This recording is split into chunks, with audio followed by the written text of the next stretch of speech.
man maay capitaine Erasme Sambou man maa commandé caserne sapeur-pompier bu nekk Dieuppeul léegi tey dañu woon pour accident de la circulation Ouest Foire kanam CICES léegi bu ñu yegsee ci intervention bi ñu gis ne benn car rapide bu benn camion bëkk te mu occasionné 14 victimes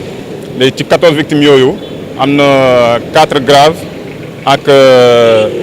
10 blessés légers léegi nag victimes yi dañ leen évacuer hôpital général de Grand Yoff ak hôpital Dantec ak hôpital principal. est-ce que sapeur bi leen woowee teel nañ ñëw. waaw sapeur bu ñu woowee teel nañ ñëw mais da ngeen xamante ne da ngeen xam ne parfois circulation bi day xaw a jafe ndax day bëri embouteillage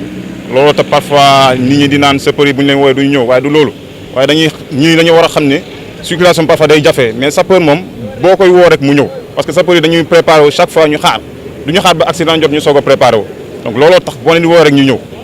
accident grave yi c'est pas tellement compliqué seen non bon en fait ce n'est pas très compliqué pour nous parce que li nga xamante ne dañ ko jàng donc quelle que soit la situation dañuy am moyens am comment dirais-je techniques yi pour